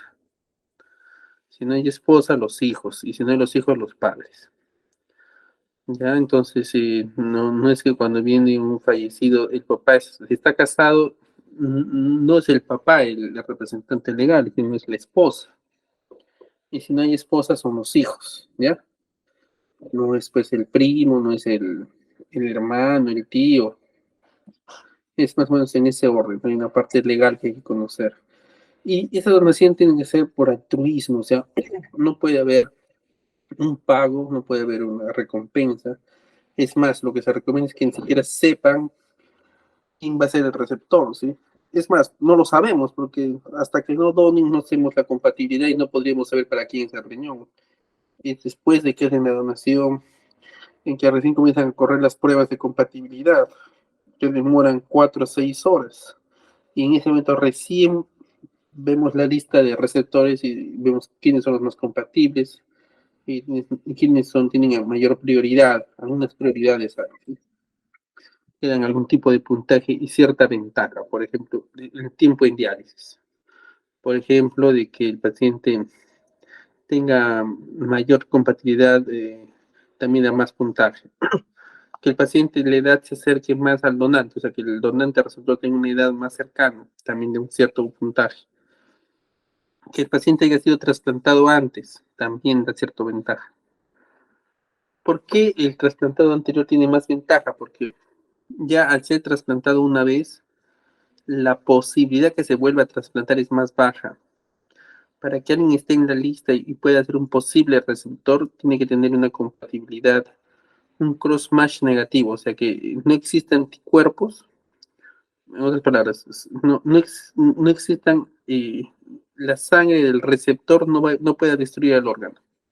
Eso es como una prueba en laboratorio para ver si hay anticuerpos, si la sangre del receptor destruye la sangre del donante. Se llama cross-match. Si el cross-match es positivo, ese no puede recibir el riñón. Y los pacientes trasplantados 1 o 2 veces, o sea, generalmente salen crush más positivos, ¿sí? Entonces, cuando un paciente que ha sido trasplantado no sale crush más negativo, ojalá que tenga buena compatibilidad para trasplantarlo, porque no tiene menos posibilidades, ¿ya? Porque ya crea anticuerpos contra el primero o segundo riñón que tuvo, primero o segundo trasplante. Bueno, tiene que ser seguro, porque la seguridad del donante receptor, o sea, tenemos que ser transparentes, y hacer un seguimiento de que no haya pues ninguna por ahí persona que esté diciendo que dio dinero, que se le dio algún favor o se hizo, que se tiene que tener la seguridad de que no haya ninguna cosas raras en el camino, ¿sí? Y la confidencialidad, como les comento de que no se sabe a dónde va el riñón, y es más, hasta después del trasplante, generalmente no se debería saber el donante a quién le dio, porque a veces puede ir a pedirle dinero, ¿sí? O otras cosas sentimentales o cosas raras. Tratamos de que no sepan a dónde llegaron los órganos donantes y que el receptor tampoco sepa quién fue el que le donó, ¿sí? Sí le decimos que fue un varón, que de tal edad y cosas así genéricas. Algunas veces se enteran quiénes son, pero por la radio, la televisión, que dice un donante, un tal pacientito donó, sí, la familia donó, entonces por ahí se pueden enterar, pero por nosotros no les decimos. El proceso de trasplante tiene varios pasos, los diré rápidamente, no es necesario que lo sepan así. O sea, primero, uno está en busca de posibles donantes, ¿sí? Entonces, si hay una muerte cerebral, se tiene que comunicar. Para los médicos es de una obligatoriedad, es obligatorio que los médicos tenemos que informar de una muerte cerebral, ya sea a nuestro jefe inmediato superior, al jefe de guardia, o si hay unidad de procura, informar de que hay un donante, hay una muerte cerebral. Nosotros informamos, ustedes informan, ya sea el jefe de guardia o quien sea, tiene que decidir si es que, o procura, tiene que hacer el acta, entrevistar a la familia primero. Y si la familia, el acta, primero, el acta de muerte cerebral, es una acta en la que firma el médico tratante, el jefe de guardia o el gerente, y el neurocirujano o neurólogo, en el cual se afirma de que el paciente está en muerte cerebral. ¿Listo? Por asuntos legales y para hacer el certificado médico, ¿sí? Es esa acta médica. Y después de eso, se hace una entrevista, pues ya desde antes ya le procura, la gente ahí está mirando, sabiendo, preguntando quiénes son, si casados o no casados. Entonces, pero después de que se firme el acta de muerte cerebral, se entrevista con la familia. Se le explica, se le dice pues, si quiere donar o no quiere donar, se explica qué es, qué pasó. Y si la familia acepta, se hace un acta de donación. Ahí sí ya se firma que la familia está donando. Y ahí la familia puede decir, solo quiero donar riñones, solo quiero donar córneas, solo corazón o todo. Apenas pasa que firman el acta de donación, el paciente queda a cargo del equipo de mantenimiento, que generalmente es intensivista. Este es un modelo, pues, español, ¿sí? Y cuando yo era residente, el mantenimiento lo hacíamos el residente de nefrología, ¿sí? O el nefrólogo, más que el residente bajaba y trataba de que el paciente no pare el corazón, ¿sí? Pero bueno, por protocolo ahora del Seguro Social debe ser un intensivista quien baja a hacer el mantenimiento. Es una enfermera y un médico. Y hasta que se crea el equipo de cirujanos, como el nefrólogo, el equipo de cirujanos para la extracción de los órganos. Antiguamente también entraba el nefrólogo, pero actualmente solamente entran 2 urólogos y un cardiovascular a hacer operaciones para la extracción de los órganos. Y ahí lo más importante es hacer una buena perfusión. O sea, si yo saco el órgano, tengo que sacar la sangre y reemplazarla por un líquido de mantenimiento, un líquido de preservación, que es Wisconsin o cualquier otro, ¿sí? Entonces, este líquido de preservación, que es el líquido que está en vez de la sangre en los órganos, entonces hace que los órganos estén pálidos y helados. Tienen que ser un líquido de preservación helado, que además se pone por una técnica especial, se lo mantiene helado, ¿sí? Y estéril. Entonces, estas bolsas, este cooler, ustedes han visto en Grey's Anatomy, Doctor House, estos coolers tienen pues los órganos pálidos en sustancia de preservación y en 3 bolsas diferentes para mantenerlos estériles. La última bolsa está llena de hielo picado para tratar de mantener el frío, pero sin contacto con el órgano para no quemarlo. No es un procedimiento estándar, ¿sí? Entonces, desde el momento en que se paró la aorta en el muertito, en el donante, comienza a correr un tiempo de isquemia, porque ya no hay sangre. Después de esta preservación se comienza a correr un tiempo de isquemia fría se le llama. Y en ese tiempo de isquemia fría, paralelamente comienza a correrse la compatibilidad, porque sacan ganglios, vaso, sangre, y el patólogo 4 o 6 horas se demora en sacar la compatibilidad. ¿Cuál es el HLA del paciente? Ya sea A, B y QR, y DQ, ¿sí? Entonces, sale la compatibilidad a las 4 o 6 horas y se comienza a hacer la selección del receptor. Actualmente, ya desde este año, esta parte ya está automatizada, o sea, en el sentido de que los pacientes que están listos para recibir el riñón están en un sistema computarizado, un programa que está en todo el Perú y que lo maneja Lima también, en el cual están subidos los pacientes con todos sus datos y todas sus compatibilidades.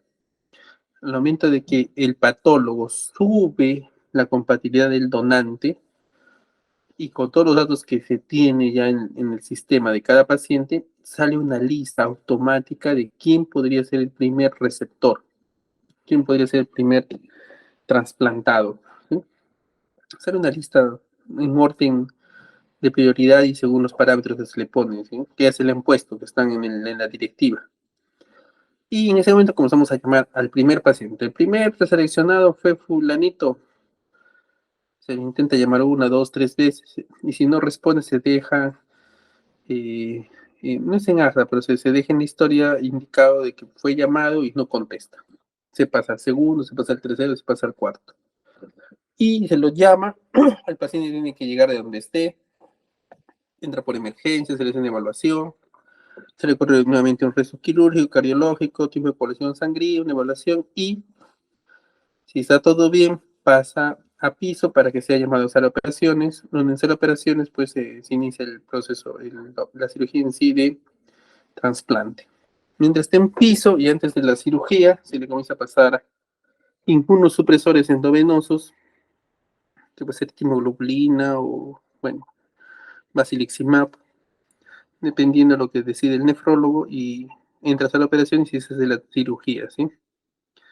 La cirugía suele demorar, pues, no sé, 6 horas, a veces complicaciones 8 horas, ¿sí? Sale el paciente y sube la cápsula renal donde es manejado por el nefrólogo. En el implante también hay un nefrólogo. Ahí sí ya comienzan, ahí sí no nos han podido sacar del implante. y hay nefrólogo. Y ya viendo después del postoperatorio hay que ver que no haya complicaciones, es decir, un diagnóstico precoz si hubiera alguna de ellas. Y el seguimiento y control a largo plazo que lo hace el nefrólogo. Y eso es el trasplante. ¿Quiénes necesitan un trasplante? Cualquier persona que, bueno, que sufre de un daño irreversible del órgano, ¿sí? Que se va a trasplantar. Riñón, córneas, que se hacen en Chiclayo. Esos son los dos trasplantes que se hacen en Chiclayo, riñón y córneas. Pero también podría ser hígado o corazón, ¿sí? Las causas, sí, ya les hemos visto, sobre todo en trasplante renal, les hemos visto que son pues diabetes, hipertensión. Los tipos de donante puede ser fallecido o puede estar en vida, ¿sí? Cuando el paciente es un donante en vida, se le llama si es familiar, es emparentado, y si no es familiar, es no emparentado. Y el donante puede ser fallecido y puede ser a corazón detenido o corazón latiendo. Ahí está. En Perú solamente se hace corazón latiendo, o sea, el paciente entra en muerte cerebral, se lo meten en ventilador mecánico y se lo mantiene el corazón latiendo para extraer los órganos. En otros países, eh, por religión, por ejemplo, Japón, eh, está ahí el paciente, están en sala de operaciones y desconectan las máquinas, el corazón se para, porque cuando el corazón se para, recién están muertos para los japoneses, por su cultura, se para el corazón y ¡fum! Sacan los órganos, y hacen la operación de un solo tajo y sacan los órganos lo más rápido posible. Ese es un donante cadavérico corazón detenido. La otra opción es que en algunos lugares de Europa y Estados Unidos, un paciente está con muerte cerebral o el corazón paró y es posible que sea un donante, entonces se le coloca una sonda por la vena inguinal, ¿sí? Por la arteria femoral, y se sube hasta cerca del corazón, se cierra la comunicación del corazón y por otra sonda se comienza a hacer una recirculación como un corazón, como una máquina, una bomba extracorpórea que comienza a mover la sangre de los riñones y los intestinos, un circuito como una diálisis, digamos así, pero que oxigena el órgano y el corazón puede estar detenido, pero la sangre sigue circulando en los riñones y podemos rescatar pues los riñones, ¿sí? Hasta llegar a un hospital donde se extraen los riñones. Eso es corazón latido, corazón detenido. Ha habido casos anecdóticos en Perú en los cuales que el paciente es donante, muertito donante, hace paro, está entrando a hacer operaciones, o hace paro en piso y comienzan a hacerle masaje hasta que entra a sala y ¡fum! Los cirujanos lo más rápido sacan los órganos, ¿sí? Sí, hay casos anecdóticos de corazón detenido, muy raros y sobre todo, como digo, anecdóticos. Bueno, terminemos. Los órganos se pueden reemplazar. Cuando hay un trasplante de riñón, recordemos que el trasplante es un riñón para cada receptor, o sea que un donante que tiene dos riñones saca de diálisis a dos pacientes. Cada uno de sus riñones va a un paciente diferente en la zona de la ingle o, bueno, de la cadera, ¿sí? En la zona de la fosa ilíaca, en las fosas ilíacas, ya sea derecha o izquierda, ¿ya? El trasplante de hígado, bueno, la parte más difícil del trasplante de hígado es la parte quirúrgica. Manejar la vía biliar es muy complicado para los cirujanos, ¿sí?